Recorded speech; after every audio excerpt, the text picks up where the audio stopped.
संगीता भांडोले माझ्या यूट्यूब चॅनलमध्ये आपले सर्वांचे मनपूर्वक स्वागत। चला तर मग आज आपण बनवणार आहोत गळलिंबू किंवा इडलिंबूचे लोणचे।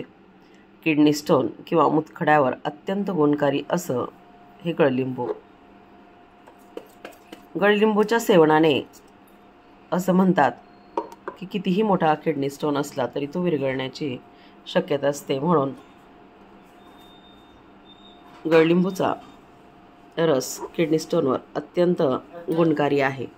परंतु वर्षभर आपणाला ही लिंबे उपलब्ध होत नाहीत, म्हणून या ठिकाणी असे लोणचे बनवून आपण ते खाऊ शकतो।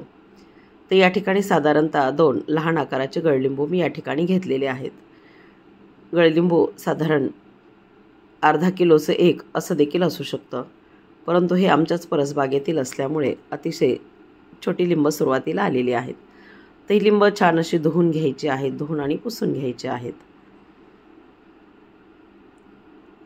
आता समोरचा आणि मागचा भाग असा थोडासा कट करून घ्यायचा आणि आपण पोह्यामध्ये किंवा जे कागदी लिंबू आहे ते असं आडव्या पद्धतीनं कापतो, परंतु ही लिंबू आपण असं उभ्या पद्धतीनं कापलं पाहिजे, कारण बघा त्याच्यामध्ये सुद्धा अशी उभ्याच पद्धतीची रचना आहे।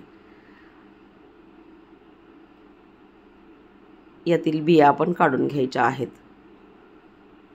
आणि अगदी लहान लहान अशा फोडी या ठिकाणी तयार करायच्या आहेत।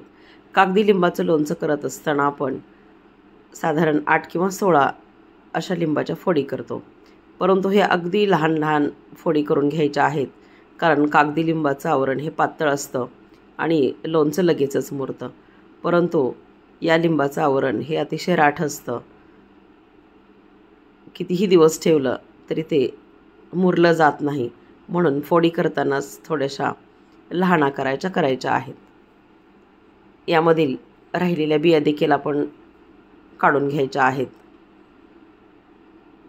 तुम्हाला जर अजूनच झटपट लोणचं हवं असेल तर ह्या तयार झालेल्या ज्या फोडी आहेत त्या मिक्सरच्या भांड्यामध्ये पल्स मोडवर 1 किंवा 2 वेळेला अशा काढून घ्यायच्या, म्हणजेच थोडंसं क्रश करून घ्यायचं की लोणचं मुरण्यासाठी ते उपयोगी पडतं।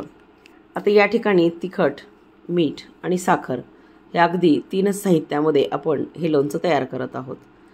तुम्ही यासाठी जर सैंधव मीठ वापरलं तर हे लोणचं तुम्ही उपवासाला देखील खाऊ शकता। साधारणतः पोह्याचे 2 चमचे तिखट, 2 चमचे सैंधव मीठ आणि 4 चमचे साखर घातलेली आहे।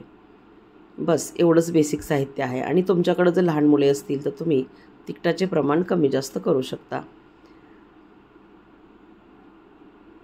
आता तिखट, मीठ आणि साखर छान असं मिक्स करून घ्यायचं आहे। बघा हे लोणचं खूप असं झटपट तयार होतं, ना याला उन्हात ठेवायची गरज आहे ना वाफवून घ्यायची गरज आहे।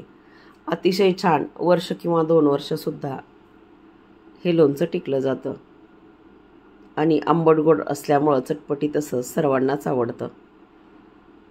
तुमच्याकडे जर वेळ असेल तर हे असंच झाकून ठेवा आणि साखर आणि मिठाला पाणी सुटल्यानंतर भरणीत भरा।